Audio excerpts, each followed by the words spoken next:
We're standing here at the Georgia Guidestones, and as you can see here, there's a lot of ridiculous ideas posted here. Maintain humanity under 500 million. So I guess if my math is right, that means we need to get rid of about 6.5 billion people. And I'm guessing the people who put this here did not volunteer to go first.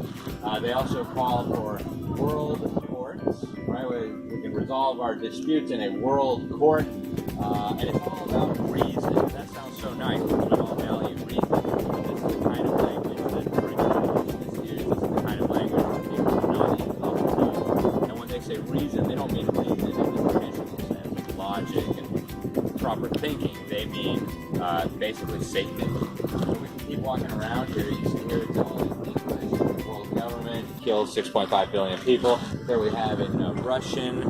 Over here, if we walk a little further, we can Chinese. Here you have it in Arabic. If you look up there, you have it in Egyptian hieroglyphs. We can keep walking over here. You have Hebrew, and I assume this is Sanskrit or maybe Hindi. It's Hindi. It's Hindi. If you look over here, you see one of the many astronomical features of this abomination. If you look over here, there's also another one.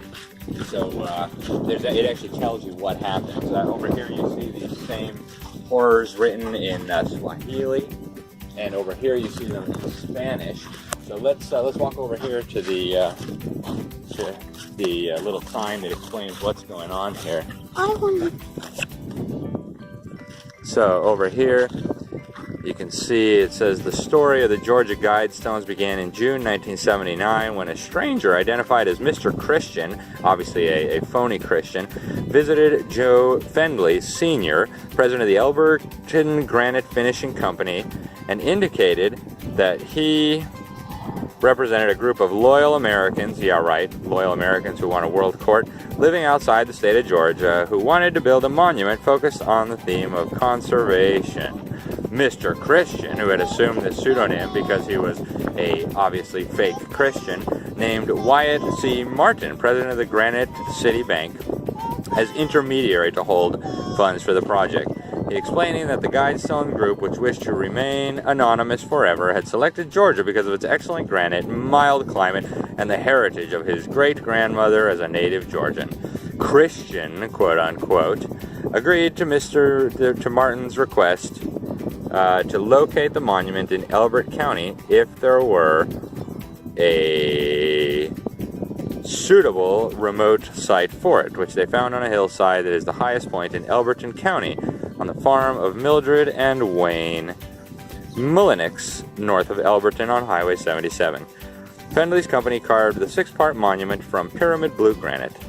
The Georgia Guidestones consist of 4 granite megaliths set in a paddle wheel arrangement around a central stone, which is surmounted by a flat. It's hard to read this. So anyways, and you can see what it says here. Maintain humanity under 500,000 in perpetual balance with nature. Guide reproduction wisely, improving fitness and diversity. Hey, that sounds a lot like one Adolf Hitler, National Socialist, who thought we would guide reproduction wisely. Unite humanity with a new language. What else? Rule passion, faith, tradition, and all things with tempered unreason. Protect people and nations with laws and courts. Let all nations rule internally, resolving external disputes in a world court. Avoid petty laws and useless officials. Be not a cancer on the earth. See, that's what the Sustainable Development zealots think, that humanity is a cancer on the earth. And then, of course, here we go, attack on your rights, right?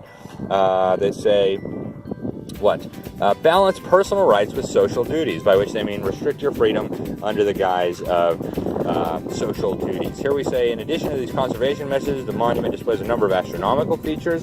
Georgia Guidestones Monument is owned by Elbert County, was dedicated on March 22nd, 1980, and has remained a source of mystery and intrigue to its numerous visitors and those who learn of it from afar.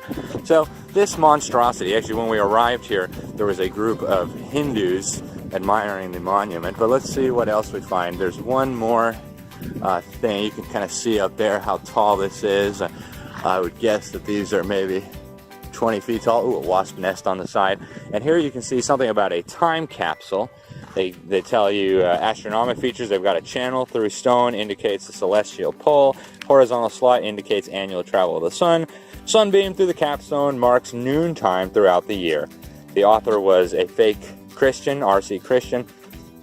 Sponsors a small group of treasonous Americans who seek the age of reason. And for those of you who don't remember, this is the same ridiculous idea that was sought by the French revolutionists, who ended up killing huge numbers of people. You know, they hated God so much they couldn't even tolerate a 7-day week. They actually changed it to a 10-day week because, of course, God created the world in 7 days. So you can kind of get a sense of what's going on here. Physical data, they tell you overall it's 19 feet. My guess was pretty close.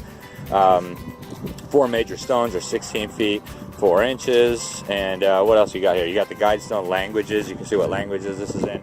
Babylonian cuneiform, right? So they go back to Babylonian. Then you got Egyptian hieroglyphs, Classical Greek, and Sanskrit. And then here we have a time capsule that apparently was placed 6 feet below this spot. And we can't open it until we have no idea because they didn't say. Anyways, I'm Alex Newman. You're watching the Liberty Sentinel channel. Thank you very much for watching. God bless. And remember, these people are absolutely insane. And when they say get rid of 6.5 billion people, they're talking about you and your family.